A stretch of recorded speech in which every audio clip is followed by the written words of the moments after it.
Man, know thyself, and thou shalt know the universe and God. Pythagoras, you know, that triangle dude.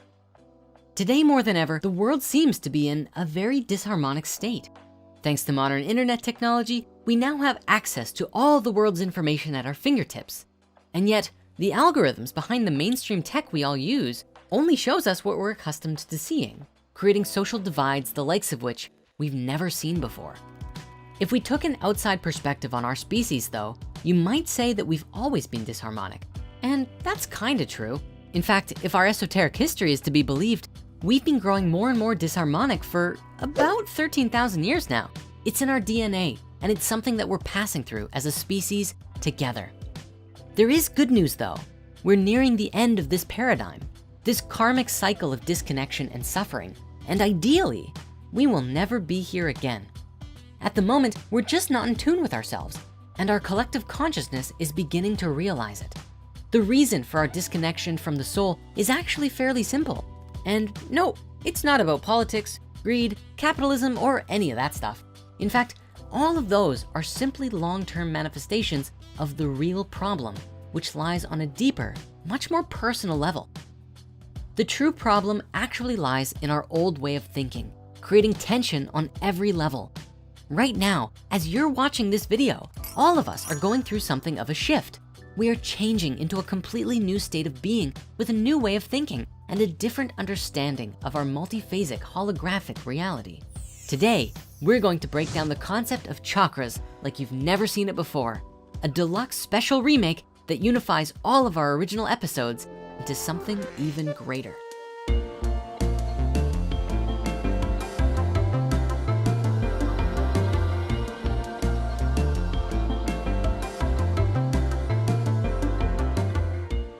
If you've been around this channel long enough, or have seen like any meditation or spiritual based movie of the last 10 years, you'll probably know that one of the most central and core themes of many new age disciplines is the 7 chakra system. Whether you've used them as meditation aids or seen them in gift shops, you're probably at least somewhat familiar with the idea. If not, keep watching, or just watch Doctor Strange and see how it turned out for him. When getting started with the new age concept of chakras, first we have to understand the basics of light and color. If you take white light and shine it through a prism, the light will break into a spectrum of 7 colors. Red, orange, yellow, green, blue, indigo, and violet. Aw yeah, Roy G. Biv. You can do this at home with your own prism, or maybe you tried it in science class at school. We familiarly recognize this as the spectrum of the rainbow, or even more familiar, the basic palette in Photoshop. Scientifically though, this whole prism effect and all of the colors it produces are generally called Newtonian colors, and for the most part are the foundation of the visible color spectrum. Now, of course, there are way more than just 7 colors, especially when you get into different wavelengths of the electromagnetic spectrum and perhaps even different dimensions. But let's just, let's stick with these for now. The thing about color is that each one actually has its own vibration. Red has the longest wavelength and the slowest vibrational frequency, and today we generally recognize it as warm and stimulating. Violet has the shortest wavelength and the fastest frequency, and we recognize it as cool and calming. I don't think I have to describe what happens between these 2 colors. It's like a frequency change that gets shorter and faster as you move up the spectrum. This basic knowledge, believe it or not, is very important, but we're gonna have to look at some other things first. So what is a chakra? Well, it's usually believed that the word chakra comes from the Sanskrit word meaning wheel, which is partly true, but not the whole story, and we'll get to that later on. In our modern understanding though, a chakra is a wheel-like vortex spinning in a circular motion within the body. It forms a vacuum in the center that draws in energy on a vibrational level and can draw in anything from color vibration to thoughts and feelings of other people that we come into contact with. So in essence, chakras are energy points or centers that run vertically from the top of your head down your spine, or from the bottom all the way up. Think of them like pools of energy in our body. When left to their natural state, they will flow seamlessly, but life is messy and stuff like emotions, abuse, and bad experiences get in the way. And much like moss or algae, it blocks the creek from flowing. Ah, you caught me. I'm quoting Airbender on that last bit. Now, despite how you look at it, there are 7, 8, or 13 primary chakras, as well as over hundreds of smaller, minor ones that are scattered throughout the body along certain channels known as axiotonal lines. We'll cover the 8 and 13 later on though, so for right now, let's stick with the basic 7. As we understand it, your chakras are kind of like the etheric motor of the soul. Not only do your chakras draw in energy, each and every chakra radiates an energy or vibration and governs over a major organ or gland connected to other body parts that resonate at the same frequency. To have balanced and aligned chakras will make you happier, healthier, and more in tune with yourself. When one chakra center is out of sync, it may eventually affect the organs and glands that it's connected to and cause the chakras neighboring it to also go out of sync, causing a chain reaction and many bodily imbalances. A chakra can become out of balance when it is overactive, underactive, or possibly congested or blocked. This is almost always felt on a mental, emotional, or physical level. The benefits to energizing your chakras and learning about them are primarily for our harmony of mind, body, and spirit. Your mind alone cannot nurture your whole being, nor can a proper food diet solve all of your problems. It is through your chakras that you can learn to balance all aspects of yourself, bringing you into a healthier state of consciousness. As we mentioned earlier, each chakra is connected to an organ or gland, which governs over a section of the body. The order of the chakras is generally thought to go from the bottom up, starting with red and changing vibrations in each chakra until you get to violet. However, we've recently discovered that you can explore them the other way, starting with a higher awareness and bringing it down into your body. This is exactly the methodology behind the 7-day transformation, a one-of-a-kind course that has seen thousands of people change their lives and share their stories about it. And you can learn more about that by clicking the link in the description. It truly is profound. Now, when you break light apart, you get 7 colors. These are the same 7 colors that our physical body is tethered to. What would you see if you were to look at a human being through an etheric energy prism? Are we bodies of light? Think about it. Now, not only does each chakra connect to an organ or gland, but each chakra also has a very specific trait. The first chakra is survival and is connected to the adrenal gland. The next one, the sacral, governs sex or interaction and is connected to the reproductive organs. The third is the solar plexus, power or ego, and connected to the pancreas, and is often cited as being similar to the Sea of Qi mentioned in Taoist alchemical texts like The Secret of the Golden Flower. The fourth is based in love and connects to the thymus and the heart. The fifth, the throat, is expression and connects to the thyroid. The sixth is called the third eye, which is psychic and intuitive and connects to the pituitary gland. And finally, we have the crown chakra, which is the spiritual chakra and connects to the pineal gland. Although this is debated, and some say that the pineal gland is also connected to the third eye and the pituitary gland with the crown. Now, survival, sex, power, love, expression, vision, and spirituality. These are the 7 traits through which we grow and are at the core of our being and relate to our existence on a fundamental level. Understanding this system and being present with it can help us find out where we're in or out of balance.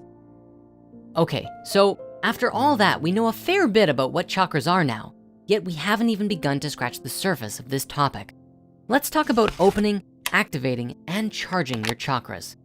Do you know of a time when you were struggling with your ego or didn't seem to have a heart or couldn't express yourself in your usual way? If you or anyone you know has a problem or comes off too strong in any of these traits, the reason why could be because of an imbalance within the chakras. As we know, each chakra resonates to a color. Doing something as simple as wearing clothing that matches the color of a chakra can even cause it to resonate. I remember when I was first learning about this, all of my chakras were closed except for my throat, which was way too open. The reason for this was because my bedroom was painted blue as well as my bed sheets, and every night I would get a chakra boost in that one area. And the reason that something like the color of your room would have an effect on chakras is specifically because everything has a vibration and our environment stimulate us to think, feel, and take action just as much as our own thoughts do. If you don't believe us, just check out our episode on the biology of belief. And if that's not good enough, just ask Google why they spent millions upon millions of dollars testing what colors would compel people to use their products and services more and spend more money at the same time. Now, sunlight is of course our main source and provider of light, heat, and energy. Sunlight itself consists of energies in the form of cosmic rays, gamma rays, X-rays, visible light rays, infrared rays, microwaves, and even radio waves. I mean, let's be real. The sun is just basically constantly waving at us. Haha, boom. So straight up, lying in the sun for half an hour can give you a powerful energy boost in addition to all of that delicious vitamin D. Our skin loves that stuff. In fact, the practice of sun gazing during sunset or sunrise, when it's actually safe to do, is an ancient practice that was said to bring numerous benefits and skyrocket your ascension process that is attested to by many ancient yogis. Generally speaking, even something as simple as eating food that matches the chakra colors is just as good as well. Seriously, it's believed that eating red tomatoes and apples are good for the root chakra. Eating greens are good for the heart. Could blueberries and eggplants open your mind? At least blueberries. You open up an eggplant and it's like, psych, solar plexus, fool. Does this make you wanna eat healthier? However, you have to consider what's in the food too. Skittles may seem like it's good for your entire chakra body of consciousness, but they probably break every chakra considering what's in them. But on that note, if you wanna learn more, check out our movie called Healing with Food. Finally, the best way to open your chakras, hands down, is meditation.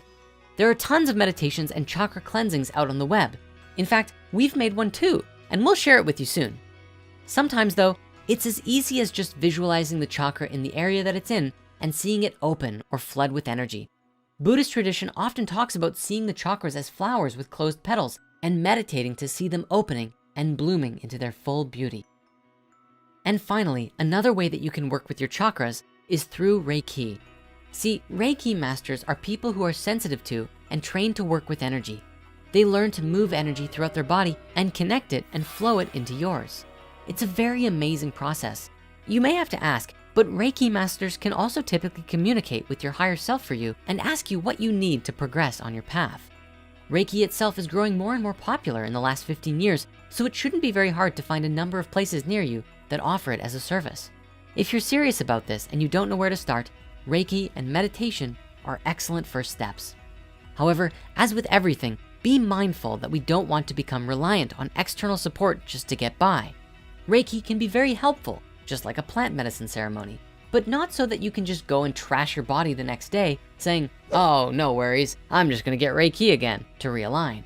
If you are getting Reiki, do your best to stay aligned after the session, ideally supplementing your own health with proper food, meditation, and even exercise. Medical science has proven that toxins and impurities, including negative thoughts, chemicals in our food, and other pollutants can influence the body. If these are consistent, then chakra imbalances can manifest, which may eventually affect us on mental and physical levels. Traditional healthcare at this time is unable to naturally or totally alleviate symptoms, especially before they happen. And this means it's up to us to improve our health conditions on our own. We can't forget that we need to take care of our whole being, not just the parts that gain symptoms. And with that, I bid you adieu. But don't worry, because we'll be back again soon for even more chakra remakes in the Spirit Science journey.